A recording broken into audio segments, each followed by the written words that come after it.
What is up, everybody, and welcome back to another video. I am the Hobbyist, and today I wanted to do an update video on my Force RC HammerJaw. I did an upgrade overview a little while ago, and I thought that was it, but then I ended up making quite a few more modifications. For all of us in this hobby, you guys probably can relate. There really is no stopping at this point. But anyway, I'm going to go through every upgrade that I have done to this truck in no particular order. But anyway, guys, let's just jump right into it. Before I get right into the upgrades, I just want to point out that all of the upgrades are available on my website, thehobbyist.rc.weebly.com, so you can see the full list of upgrades there. But I'm going to be going off of this list because I can't honestly remember what all I've done to this. So now I'm going to jump into the upgrades. So going down in the order from the list I have written down, the first thing is the Apex RC Light Kit. So recently there was an incident where I accidentally burned up my RC 4-wheel drive light kit that was in here, so I had to replace it, but I didn't want to spend the $40 for the RC 4-wheel drive one. So the Apex RC Light Kit is the headlights and also the tail lights, which are red. And it's really high gauge wire that comes with resistors, and it all wires up to one plug, so it's really quite nice. The next thing is the Hot Racing center drive shafts. So right here you can see I have a steel CVD in the front, and that's because the slider shafts didn't fit, but I do still have the original slider in the back. So this is also the Hot Racing steel, but it's got the universal joint, so it's a little bit different, but they all work really well. Moving right along, I've got Axial steel servo horns, front and rear. These are just the clamped servo horns that most Axial rigs come with. I got these off my SCX-10 but anyway, basic servo horns, they get the job done. They're pretty long, and they're the 25 tooth spline. The receiver I'm running in here is a Spectrum SRS 6000, which is in the receiver box right back here. It's a really good receiver, 6-channel, so it binds up to my Spectrum DX5C no problem. And I need all the extra ports because of all the lights and stuff that I'm running on this. So yeah, very good receiver, highly recommend it. I stole it out of my Losi Tenacity T back when those were new. I don't think they even make the SRS 6000 anymore. They make a different one now that's compatible with all the Spectrum telemetry. That's not what's in here, but if you look that up, then you may see that particular receiver instead. I'm going to take the body off real quick so that we can point out some things under the chassis. We will get back to this because this has got some pretty special upgrades in it as well. But for now, I'm going to take the body off and put that aside. So moving on to a really big upgrade, the Axial AR60, or Wraith axles, as some of you may know them as.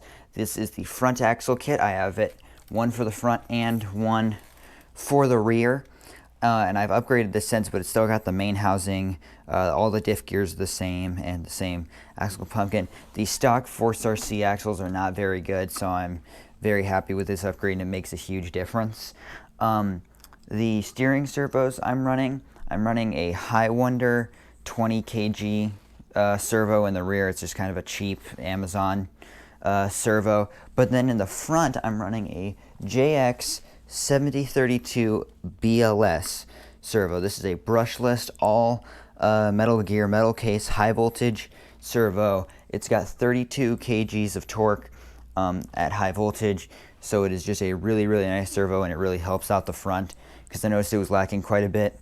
The ESC I'm running is a Hobbywing Quick Run 1080 brushed crawler ESC. Fantastic ESC. This is a tried and true ESC. A ton of people use them. Absolutely fantastic thing from Hobbywing. The motor I'm running is a Holmes Hobby Crawlmaster Expert 13-turn 540 brushed motor. I used to run the Crawlmaster Sport, but then that got put in my SCX-10 so I upgraded to the Expert for this. Very nice motor, fully rebuildable, replaceable brushes, all of that good stuff. And then of course all the armatures are compatible, so you can make it different turn counts, and it has adjustable timing, which is also very nice. As for the wheels and tires, I am running Proline Hyrax tires in the G8 compound. These are the 2.2s. I also have the Proline 2.2 XL dual stage foams in here, so it's really firm side support, but there's still a little bit of squish in there. And then these are some eBay rims I found. I think they're made by RC Lions. You can find them on Amazon. They're like 40 bucks for a set of 4, so they're a whole lot cheaper than the equivalent SSD or Vanquish wheels, so they're definitely a really nice investment overall. Moving on, in the front here and also in the rear, I have Hot Racing aluminum steering arms because the plastic ones flex quite a bit. I couldn't find the black one for the back, so I ended up going with red to have kind of like, you know, that tail light type of deal. So that full setup for the steering arms for the rear steer setup.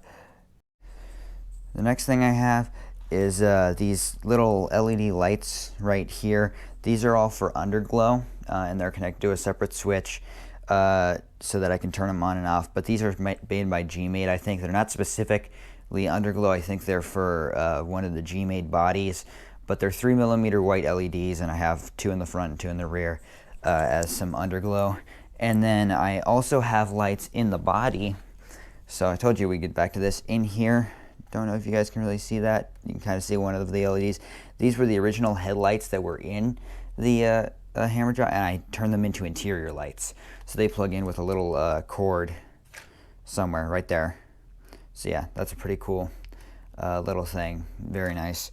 And that's also connected to the switch as well.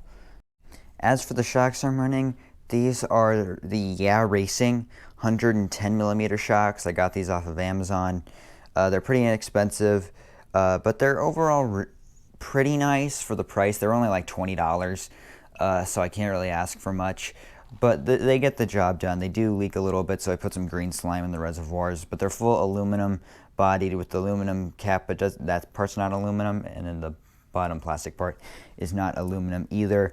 But that's because I'm also running different seat cups and springs for that whole system. Moving to the front again, sorry that I'm jumping around, but I'm just going on the list so I don't miss anything. These D-hooks, these are the Hot Racing aluminum ones. They're like $15. They just look pretty cool. It's an extra little scale detail for this truck. The transmission, this is the stock RGT transmission, but it has all the Axial steel gears in it because all of those fit just fine. So it's the steel 3-gear internals from Axial. And then the pinion gear I'm running is a Robinson Racing pinion gear. It's a 12-tooth, 48 pitch. That's the smallest you can get from Robinson Racing in that pitch size. And then the spur gear I'm running is a Custom Works True Speed spur gear. It's full metal. It is a 93, I think is the one I put in here. I'll double check. But yeah, it fits right onto the stock slipper clutch lockout. And it's 40 pitch. They make a ton of spur gears. You can go pretty crazy. They can get up into the hundreds in tooth count, but this is the biggest one that'll fit. So it gives a little extra torque. Moving back to the body real quick, I've got some scale details. I've got the Axial scale, like trail containers, if you will. In here I also put like a gear shift in. You can kind of see it better from the front. There it is. And then also I cut out the Lexan steering wheel and put in a Axial scale steering wheel. So that looks really nice, and it just adds a little bit more to that scale realism that looks really, really nice. I mentioned that there are the remote lights. So that's right here, this little circuit board right here. That's the Apex RC remote light switch. I think it's meant for drones, but it's high voltage compatible and it works really well. Underneath here, this spool right here, this is the Reefs RC low profile servo winch spool. Comes with a line and everything, and that's connected to my makeshift servo winch, which I'll get to in a little bit. Moving right along, these shock springs, these were like generic brand shock springs that I found at my local hobby shop. They're really easy to cut down and bend, so I cut them to be shorter, which allows me to have this really cool custom droop suspension that I have set up on this truck. So it's overall really, really nice, and I really, really like that. And then in the axles, I have the Axial heavy-duty steel CVD drive shafts. If you can kind of see in there, those are the CVDs. So I have those in both the front and the rear axle. Those definitely help with tighter turning, and they're much highly recommended from me. And then right here I have the Dsm Integrated Off-Road Recovery System. So what it is, it's this hook connected to a bungee that goes all around. Then there's a pulley in the back and it comes up. So if you look underneath, you can see the line going back around, and then it goes around the pulley. There's the on-off switch for the ESC, and it comes in and then it screws in right here. And that's basically a makeshift winch. So the servo winch that I have in here isn't actually for pulling the truck. So I use this, which I rarely ever have to use. I kind of use it just for fun usually. In the front bumper, I have a custom license plate made by RC Plate Shop. You can get these in a ton of different styles. You can get mine's, I live in Idaho, so I've got the North Idaho license plate style, and then I 3D printed some covers to go over it. And then I also have one of those on the body. So here it is on the body. Again, another 3D printed cover, and it's just mounted in there. So they're just kind of fun little license plates. They're like 17 bucks if you get the metal ones with like the UV protective coating. So overall really nice, and it's like as I like to joke, it's kind of just licensed to drive type of deal. So it's kind of fun. And then back here, this is not the stock rear plate. This is from a UMG 10 kit. This is the like rear bumper mount thing because the original one broke. So I just have that kind of bolted in. It works fine. It's just there to keep the chassis plates from bending. And then if we look on the axles again, these aluminum lower link mounts, these are by SSD, and they've got 2 extra mounting holes, and they're full aluminum, so they mount to the shocks and the lower links. So that's all on the axle. So they're a very, very good thing to have, very beneficial. Add some extra durability and some extra mounting points if you ever wanted to put a sway bar or something like that on. Throughout most of the truck, I have an RC screws kit. So I bought the RC screws kit for the Axial Wraith, which is the closest I could get. So the entire axles, that's all been swapped out for stainless steel screws. But then I've left some of the stock Phillips screws in certain areas around here. And that's purely just because they don't really need to be stainless steel, so I'll leave those in because they have bigger heads as well, so they're a bit more beneficial to have holding these chassis plates together overall.